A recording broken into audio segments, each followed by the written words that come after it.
1962 le Rwanda devint indépendant, la Trafipro existait déjà. Mais elle n'était pas aussi florissante qu'elle l'est aujourd'hui. Son camion de vente ne sillonnait pas constamment les routes du Rwanda pour proposer à des dizaines de milliers de coopérateurs répartis sur la colline des marchandises à un prix honnête. Le Rwanda, avant 1914, était une colonie allemande, puis devint un territoire sous tutelle belge avant d'accéder à l'indépendance. Géographiquement, il se trouve à la hauteur de l'équateur, coincé entre le Congo et la Tanzanie. Avec une superficie égale à la moitié de celle de la Suisse, avec ses 3 millions d'habitants, le Rwanda est le pays qui a la plus grande densité de l'Afrique. C'est avec un revenu de 120 francs par année et par habitant, le pays le plus pauvre du monde. Kigali, sa capitale, est la plus petite capitale du monde. Il n'y a pratiquement pas de ville, mais partout, on rencontre des habitations et des gens. Il n'y a pas d'industrie non plus, pas de chemin de fer, des routes non asphaltées qui deviennent dangereuses à la saison des pluies, tellement elles sont glissantes. Pas d'accès à la mer, et le tout à 1400 mètres d'altitude.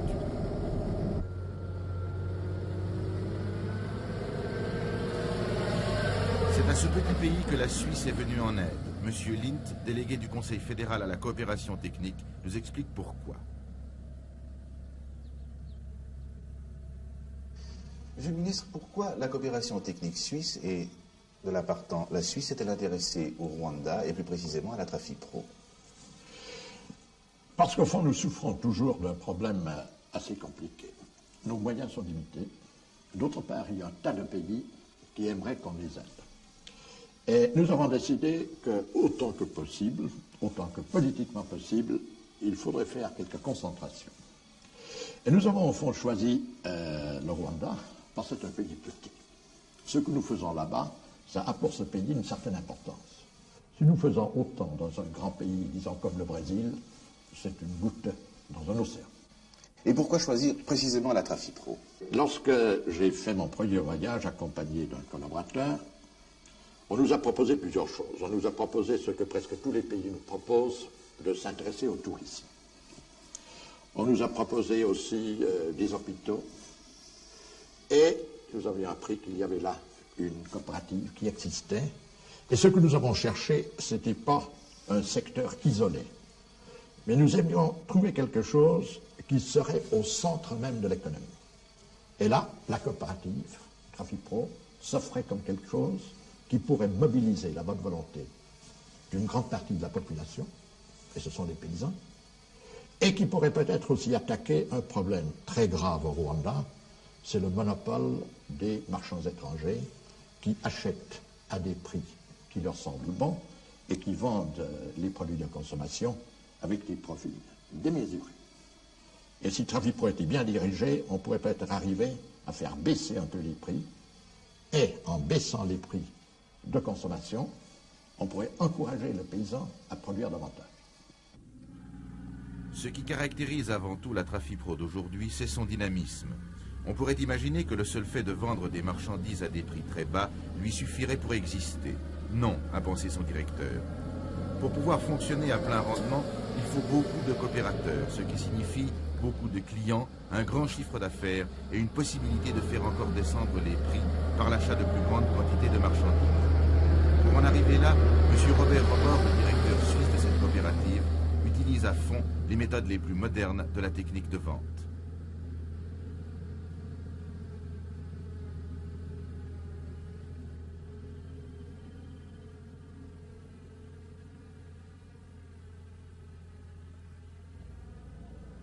La foule qui attend l'ouverture du camion-magasin est là pour prouver que M. Robor a raison.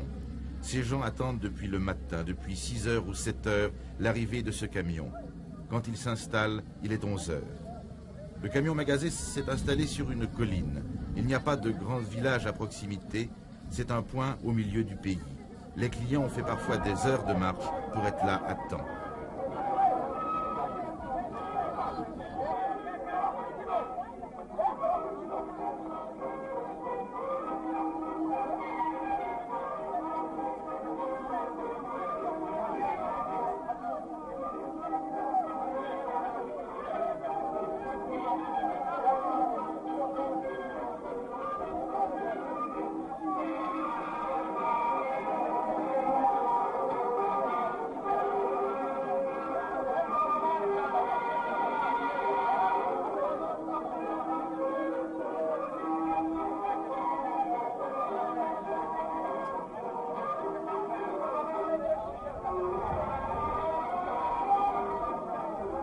La vente s'organise dans une ambiance de kermesse, une ambiance que le haut-parleur du camion renforce encore en diffusant des marches militaires ou des sonates de Bach.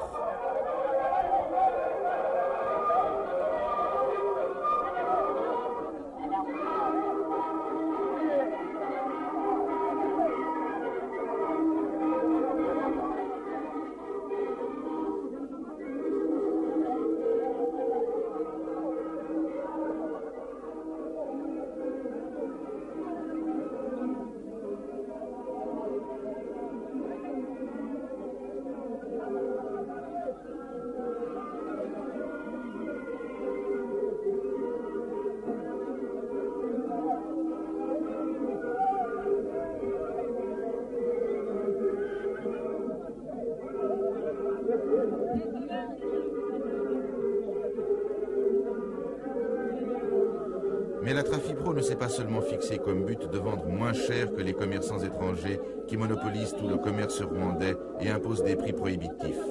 Elle s'est fixée comme but principal l'achat du café. La seule ressource du Rwanda est son café. C'est la seule denrée qui peut lui procurer des devises dont elle a un grand besoin.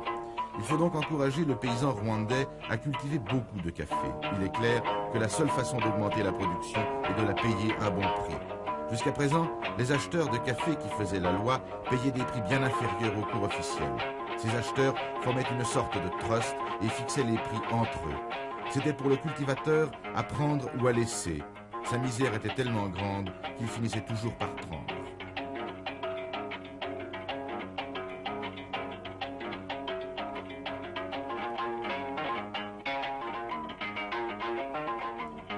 La Trafipro a changé tout cela. Elle paye le prix officiel, pèse honnêtement, avec des balances justes. Cela pourrait suffire à induire un planteur à faire partie de la Trafipro, mais ce n'est pas tout. Avec l'aide d'un interprète, j'ai interrogé un cultivateur.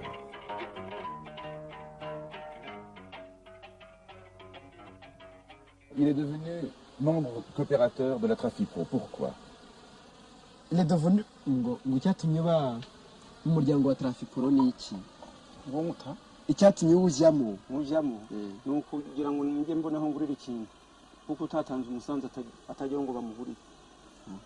Il est devenu membre de la Trafipro pour pouvoir épargner son argent, et en fait pour pouvoir payer les études de ses enfants plus tard, et puis encore pour trouver des objets facilement, puisque de l'autre temps, du temps passé, il n'en trouvait pas.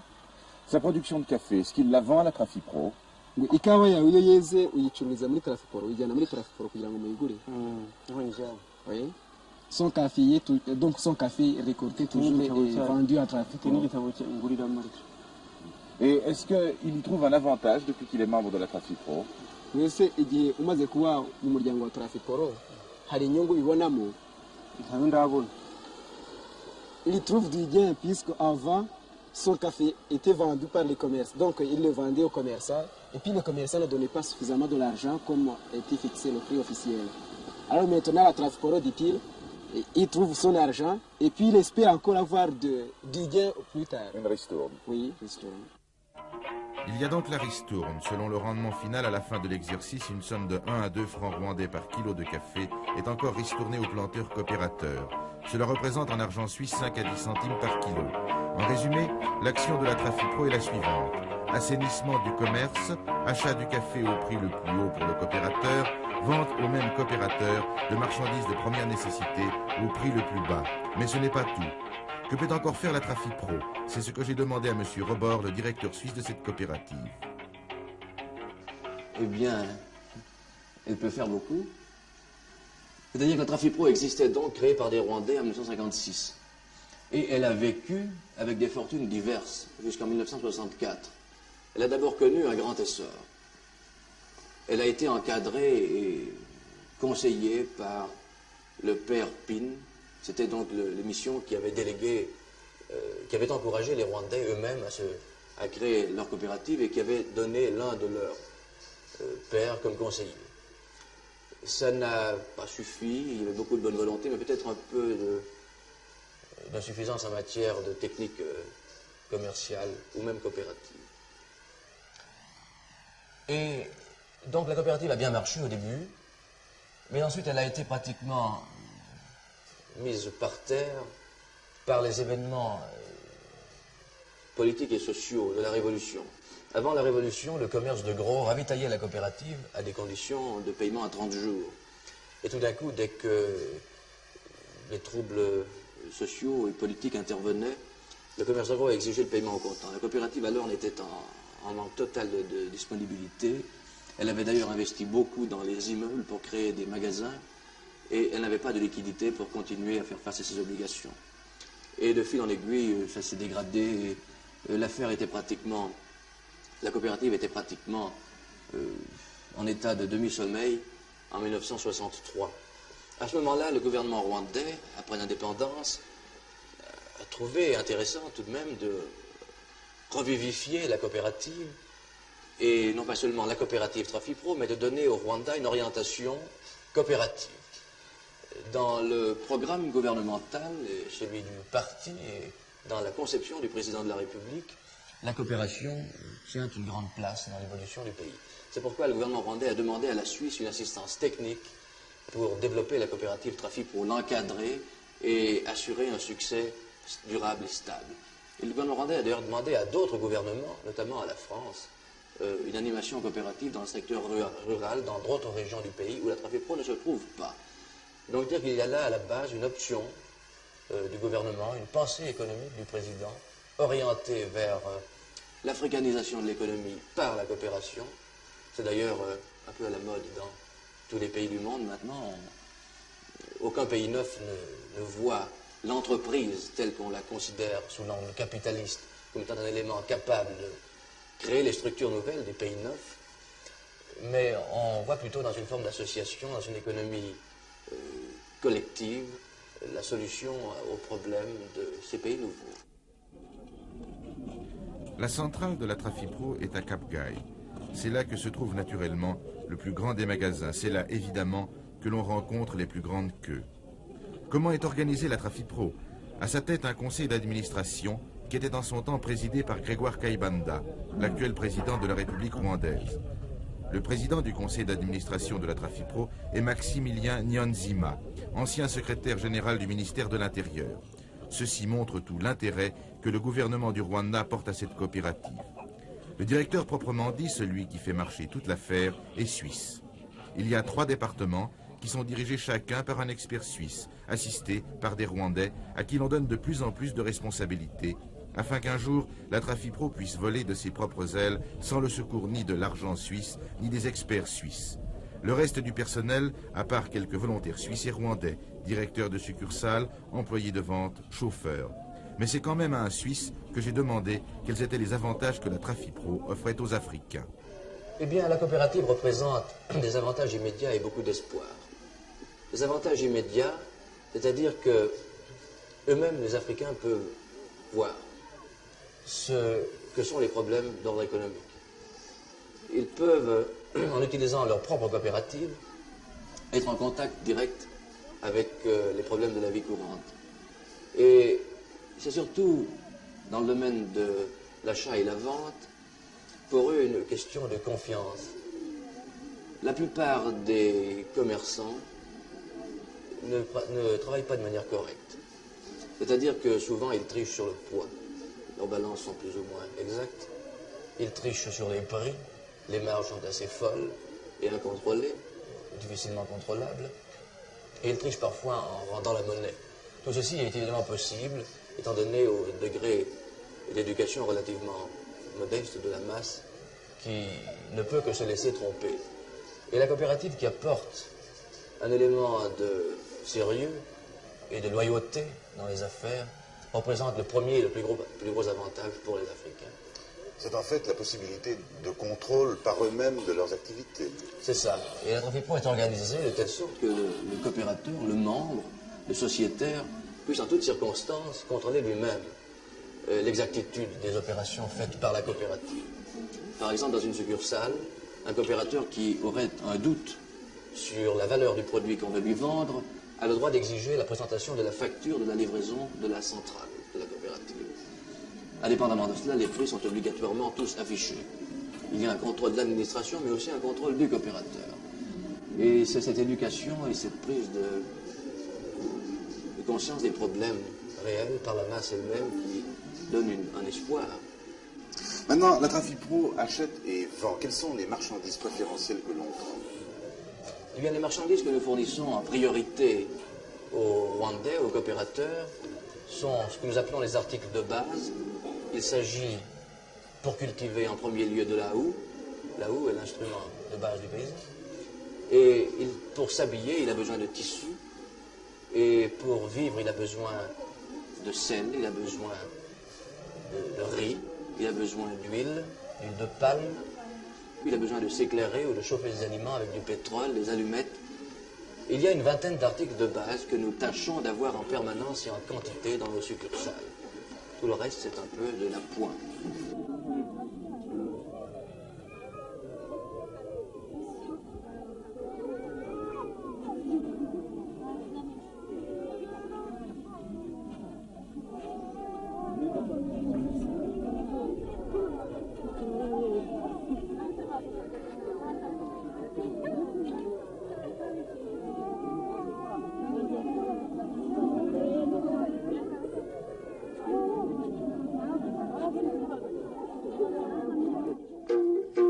Vouloir employer du personnel africain est très bien.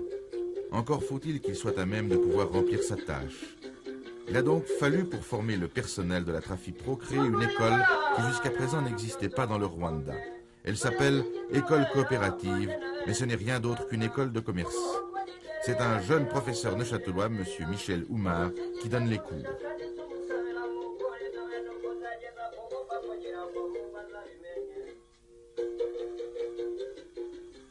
Qui s'occupe donc, qui est responsable lors du déballage de la marchandise? Par exemple, lorsque vous avez une caisse de tissu, pagne qui arrive, il manque un ballot dans cette caisse de, mettons, 20 ballots. Qui est responsable de ce contrôle? Il y a deux façons différentes. Il y a des caisses qui arrivent chez Ignace, donc ça doit être contrôlé par M. Ignace. Si les caisses arrivent au stock en bas, c'est moi qui est responsable de déballer et de tout contrôler. Après, donc, si la marchandise arrive en bas, vous êtes responsable. Si la marchandise est déchargée en haut, c'est Ignace qui est responsable. Oui. Mais dans tous les cas, Ignace est averti du manquant.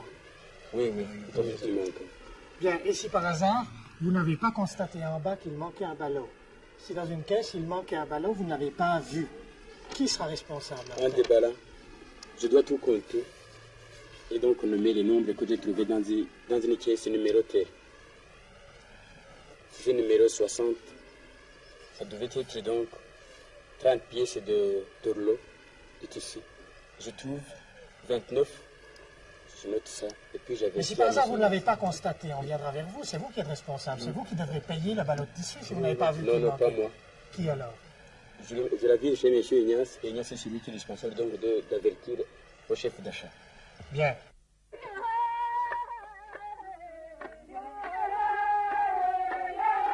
Il y a aujourd'hui plus de 20 succursales, chiffre en constante augmentation. Une des plus récentes, celle de Kibouye, est située dans un endroit idyllique au bord du lac Kivu. Il a fallu tout construire, un hangar de dépôt, un magasin de vente, des habitations pour les employés, des habitations très sommaires, puisqu'elles se limitent à une chambre par personne. Pour ces constructions, il faut de l'argent, bien sûr, mais il faut aussi un architecte. Cet architecte est rwandais, M. Léopold, comme on l'appelle, de son vrai nom, Léopold Mugaragu. Sous la responsabilité d'un expert suisse, c'est lui qui a dessiné tous les bâtiments de la Trafipro. À voir l'extension de la Trafipro, il est sûr d'avoir encore du travail pour au moins 25 ans.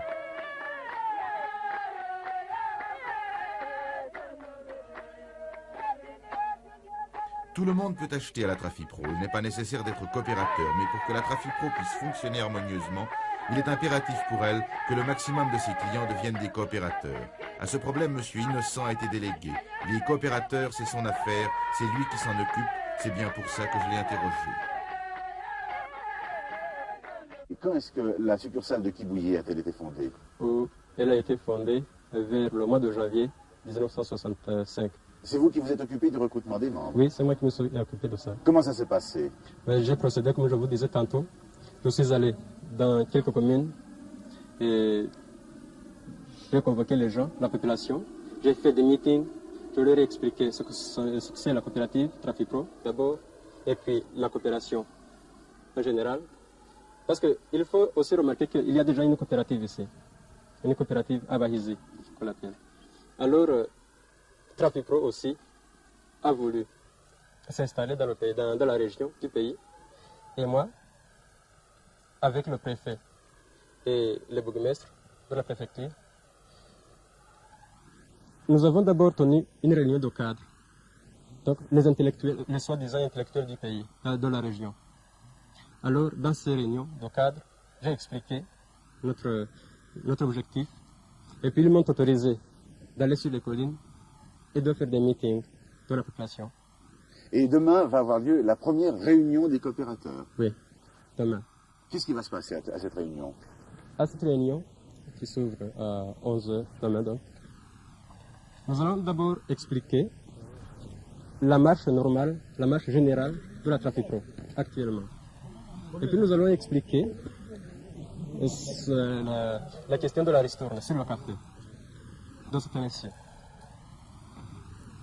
Sur l'ordre de 10 jours figure bien sûr la grande question d'élire les représentants à Trafipro, les délégués à Trafipro. Et là, seuls les membres ont droit de voter. Il y aura du monde bien sûr, les curieux, mais seuls les membres vont voter. L'Assemblée des coopérateurs va donc délibérer sur un certain nombre de sujets, discuter de la gestion du gérant de la succursale, poser des questions sur les prix pratiqués, sur la qualité de la marchandise, sur le montant de la ristourne. On répondra à leurs questions et on leur expliquera des tas de choses, que par exemple, pour le transport des marchandises et des gens, il faut entretenir 7 camions, 3 voitures, un bateau, qu'il a fallu acheter en 1965 2 nouveaux camions, 2 camionnettes et 2 remorques, que pour le service d'entretien de ces véhicules, il a fallu construire un garage, que le nombre total des coopérateurs atteint 40 000, que la quantité de café acheté par la Trafipro en 1965 a atteint 1400 tonnes contre 1000 tonnes en 1964, que l'investissement financier de la Confédération suisse est de 1 280 000 francs, mais que cette somme n'était pas simplement investie à fonds perdus. En effet, elle portera intérêt à partir du 1er janvier 1967, et cette dette sera remboursée dans un délai de 12 ans. C'est un cas rarissime, pour ne pas dire unique, d'assistance technique où l'argent n'est pas donné mais prêté. Cela mérite d'être souligné, d'autant plus que le directeur est certain de pouvoir faire facilement face à ses engagements. Maximilien Nyanzima, le président du conseil d'administration de la coopérative, explique encore à l'Assemblée que la Trafipro envisage d'acquérir une fabrique pour le traitement du café, ce qui permettra d'augmenter la marge de bénéfice et par là même de la ristourne. D'autres développements industriels sont à l'étude, comme la fabrication de sacs en fibre de banane, ce qui évitera l'importation de sacs de jute qu'il faut payer cher et en devises pour l'exportation du café. On prévoit de développer la culture de la maracuja, dont le jus pourrait être exporté en Suisse. Un journal mensuel est déjà distribué à tous les coopérateurs, mais on fait mieux encore. Une émission radiophonique hebdomadaire renseignera les coopérateurs sur tous les problèmes que les confrontent, agricoles ou commerciaux. On leur dit également qu'une équipe de Grenoble travaille en collaboration avec la Trafipro et que les experts suisses sont aussi là pour les aider à augmenter leur production de café. Ensuite vient la discussion, véhémente, colorée. Les arguments critiques ne manquent pas, les contre-arguments louangeurs non plus. Pour ces Rwandais, la discussion dans ces conditions librement, sans contrainte, est une chose nouvelle. Ces paysans sont des Hutus. Ils ont été pendant longtemps sous la domination des Tutsis, des Rwandais d'une autre race qui les traitaient en esclaves. Depuis qu'ils se sont débarrassés de la tutelle des Tutsis, les Hutus font l'apprentissage de la démocratie. Et la Trafipro est en même temps qu'une entreprise commerciale, une école de la démocratie. Cette assemblée de coopérateurs ressemble à une Landsgemeinde. Les problèmes discutés les obligent à réfléchir, à se faire une opinion fondée sur des faits et des choses. Grâce à la Trafipro, ces coopérateurs font l'apprentissage de l'indépendance, de la liberté. Ils apprennent ainsi qu'il existe une vie dans laquelle on ne subit pas seulement, mais dans laquelle on peut agir par ses actes et ses pensées.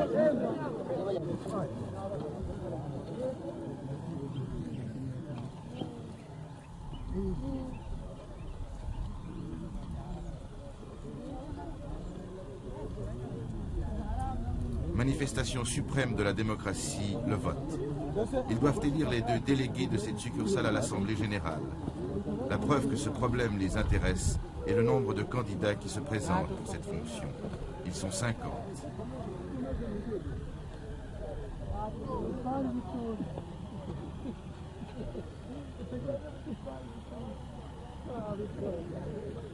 Le vote se fait consciencieusement, avec gravité. Pour eux, la chose est importante.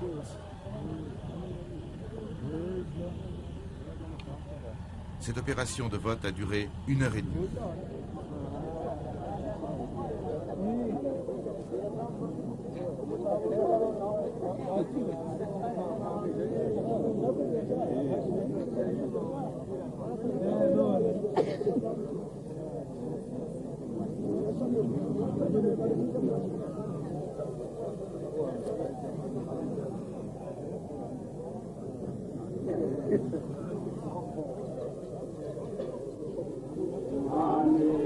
Pour passer le temps, un chœur leur a chanté des chants révolutionnaires qui leur rappelaient leur lutte pour l'indépendance.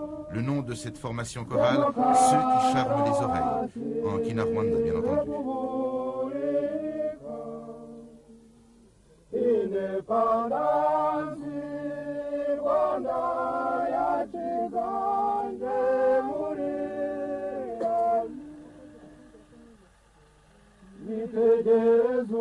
Monsieur Villiger est l'expert qui a étudié les possibilités de sauvetage de la Trafipro et qui en a été le premier directeur suisse.